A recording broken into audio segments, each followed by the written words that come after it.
Mumbai street food masala pav நம்ம சூப்பரா ஈஸியா வீட்லயே ரெடி பண்ணிட்டோம்.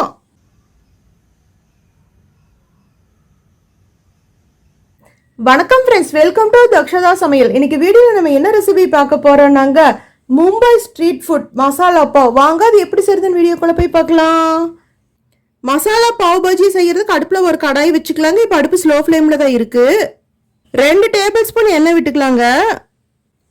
அது கூடவே நம்ம 2 டேபிள் ஸ்பூன் பட்டர் சேர்த்திக்கலாம்.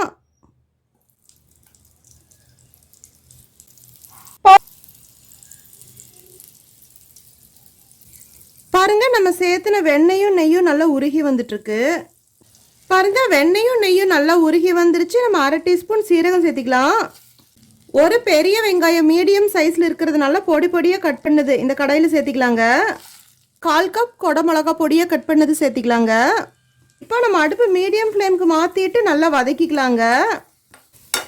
நல்லா பெரிய வெங்காயம் கோல்டன் ப்ரௌனாக வரணும், நல்லா எண்ணெய் பிரிஞ்சு வரணுங்க.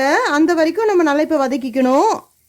பாருங்கள், நல்லா வதக்கிட்டோம். பெரிய வெங்காயம் நல்லா கோல்டன் ப்ரௌனாக வந்துருச்சு. இப்போ நம்ம 1 டீஸ்பூன் இஞ்சி பூண்டு பேஸ்ட்டு சேர்த்திக்கலாங்க.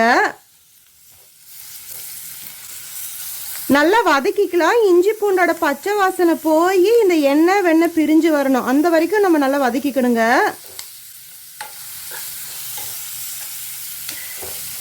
பாருங்க, நம்ம நல்லா வதக்கிட்டோம். இப்போ இஞ்சி பூண்டோட பச்சை வாசனை போய் நல்லா இந்த எண்ணெய் வெண்ணெய் பிரிஞ்சு வந்துட்டு இருக்குங்க. இப்போ நல்லா ஒரு பெரிய சைஸ் ஆப்பிள் தக்காளி நல்லா பொடியை கட் பண்ணி சேர்த்திக்கலாங்க. நம்ம இந்த மசாலா பாவ் செய்யறதுக்கு ஆப்பிள் தக்காளி எடுத்துக்கிறதாங்க நல்லது, நாட்டு தக்காளி எடுத்துக்கிறத விட. பாருங்க, இப்போ அடுப்பு மீடியம் ஃப்ளேம்ல தான் இருக்கு. நம்ம நல்லா வதக்கிக்கலாம். இந்த தக்காளி நல்லா மசிஞ்சு கூழ் பதம் வரணும், அந்த வரைக்கும். பாருங்க, தக்காளி நல்லா மசிஞ்சு கூழ் பதம் வந்துருச்சு. இப்போ நம்ம அடுப்பு ஸ்லோ ஃப்ளேமுக்கு மாற்றிக்கலாங்க. 1/2 டீஸ்பூன் வரமிளகா பவுடர் சேர்த்திக்கலாம். 1 teaspoon Kashmiri red chilli powder சேர்த்திக்கலாங்க. Garam masala 1/2 teaspoon. 1 tablespoon pav bhaji masala சேர்த்திக்கலாம். 1/4 டீஸ்பூன் மட்டும் நம்ம சீரக பவுடர் சேர்த்திக்கலாங்க. பாவ் பாஜி மசாலா தான் அதிகமாக சேர்த்தணும், கரம் மசாலா கம்மியாக சேர்த்திக்கணுங்க. அதுக்கப்புறம் லாஸ்டா நம்ம 1/4 டீஸ்பூன் சீரக பவுடர் சேர்த்திக்கலாம். இப்போ நம்ம மசாலாலாம் சேர்த்துறதுனால தாங்க அடுப்பு ஸ்லோ ஃப்ளேமுக்கு மாற்றிருந்தோம். இப்போ எல்லாத்தையும் நம்ம ஒரு தடவை மிக்ஸ் பண்ணிக்கலாம். இப்போ நம்ம 1/4 கப் தண்ணி சேர்த்திக்கலாங்க. பாருங்க, நம்ம தண்ணி சேர்த்துட்டோம். இப்போ அடுப்பு நம்ம ஹை ஃப்ளேமுக்கு மாற்றிக்கலாம். பாஜி மசாலா ரெடி பண்ணிட்டு இருக்கோங்க. நம்மளுக்கு பாவ் பாஜி மசாலாவோட ஃப்ளேவர் இருக்கணும், அதனால தான் நம்ம பாவ் பாஜி மசாலா எடுத்துட்டதை விட கரம் மசாலா கம்மி எடுத்துட்டோம். இது வந்து 1 டேபிள் ஸ்பூன் எடுத்திருக்கோங்க பாவ் பாஜி மசாலா. கரம் மசாலா வந்து 1/2 டீஸ்பூன் தான் எடுத்திருக்கோம். டேபிள் ஸ்பூன் ஜாஸ்தியாக இருக்கும், டீஸ்பூன் கம்மியாக இருக்கும். இப்போ நம்ம கொஞ்சமாக உப்பு சேர்த்திக்கலாங்க. 1/2 டீஸ்பூன் அளவுக்கு சேர்த்திக்கலாம். இப்போ நல்லா மிக்ஸ் பண்ணி விட்டுறலாங்க. நல்லா இப்படி மசிச்சு விட்டுறலாங்க.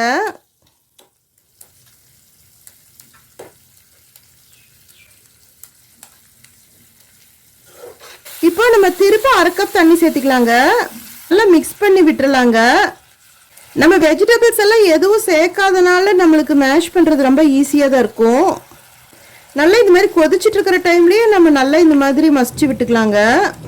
இப்போ 1 பிஞ்ச் அளவுக்கு மஞ்சள் பவுடர் சேர்த்திக்கலாம். நல்லா மிக்ஸ் பண்ணி விட்டுறலாங்க. இந்த மாதிரி நம்ம மசிச்சு விட்டுறலாம். பாருங்க, நல்லா கொதிச்சு நல்லா செமி திக்கா வந்துட்டு இருக்கு. இப்போ அடுப்பு நம்ம ஸ்லோ ஃப்ளேமுக்கு மாத்திக்கலாங்க. நம்ம 4 டிராப்ஸ் அளவுக்கு எலுமிச்சம்பழம் பிழிஞ்சுக்கலாங்க. 1 கைப்பிடி கொத்தமல்லி இலை பொடியை பிச்சது சேர்த்திக்கலாங்க. நல்லா மிக்ஸ் பண்ணி விட்டுறலாம். பாருங்க, நம்மளுக்கு மசாலா ரெடி ஆயிடுச்சு. இப்போ நம்ம இந்த கடாய் கொஞ்சம் மாற்றி வச்சுக்கலாங்க. 1 டேபிள் ஸ்பூன் வெண்ணெய் எடுத்து இந்த தோசை தவா மேலே விட்டுக்கலாங்க.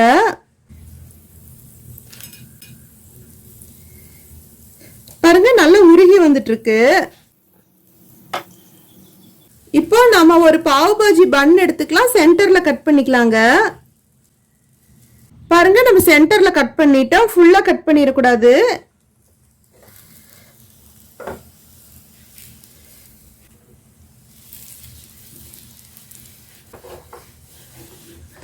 நல்லா இந்த மாதிரி நம்ம ரோஸ்ட் பண்ணிக்கலாங்க. நம்ம எவ்வளோ பாவ் பாஜி பன் எடுத்துருக்கோமோ அவ்வளோக்குமே இதே மாதிரி ப்ராசஸ் தாங்க செஞ்சுக்கணும். பாருங்க, இப்போ நம்ம ரோஸ்ட் பண்ணி எடுத்துட்டோம். இப்போ இது கொஞ்ச நேரம் செப்பரேட்டாக வச்சிடலாங்க. எவ்வளவு பாவ் பாஜி பன் எடுத்திருக்கோமோ அது எல்லாத்துக்கும் இந்த ஒரே ப்ராசஸ் நம்ம செஞ்சுக்கலாங்க. தோசை தவால வெண்ணெய் விட்டு நல்ல பாவ் பாஜி பன் வச்சு நம்ம ரோஸ்ட் பண்ணிக்கிறது.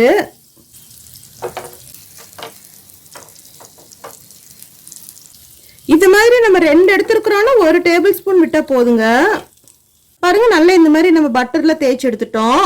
இப்ப நம்ம எடுத்துட்டு அதே தோசை தவால இந்த பாவ் பாஜி மசாலா சேர்த்திக்கலாங்க.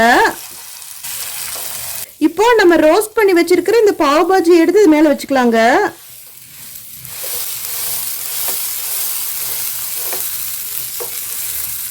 பேக் சைட்லயே கொஞ்சம் நம்ம வெண்ணெய் பூசிக்கலாம். இப்போ இது எடுத்து நம்ம பின்னாடி நல்லா தேய்ச்சிக்கலாங்க. அடுப்பு இப்ப ஸ்லோ ஃப்ளேம்ல தாங்க இருக்கு. பாருங்க நம்ம நல்லா மசாலா பாவ் செஞ்சிட்டோம்.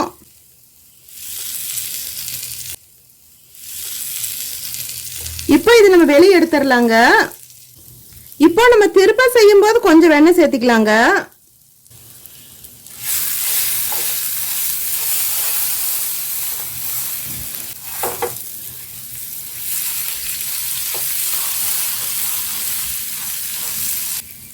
அவ்வளவுதாங்க. இந்த மாதிரியே நம்மளுக்கு இந்த மசாலா முன்ன பின்ன நல்லா தேய்ச்சிக்கணும். நல்லா சென்டர்ல எல்லா பக்கமும் நம்ம நல்லா ஸ்டஃப் பண்ணிக்கலாங்க. நம்ம இது வந்து சீக்கிரத்துல செய்யணுங்க, அப்புறம் இது வந்து ரொம்ப ட்ரை ஆயிரும். பாருங்க இப்ப நம்ம அடுப்பு ஆஃப் பண்ணிட்டோம். இப்ப வெளியே எடுத்துடலாங்க. பாருங்க மும்பை ஸ்ட்ரீட் ஃபுட் மசாலா பாவ் நம்ம சூப்பரா ஈஸியா வீட்லயே ரெடி பண்ணிட்டோம். நம்ம சேனல் பிடிச்சிருந்தா லைக் பண்ணுங்க, கமெண்ட் பண்ணுங்க, ஷேர் பண்ணுங்க, சப்ஸ்கிரைப் பண்ணுங்க. அப்படியே பக்கத்துல இருக்கிற பெல் ஐக்கனை மறக்காம கிளிக் பண்ணுங்க. தேங்க்யூ.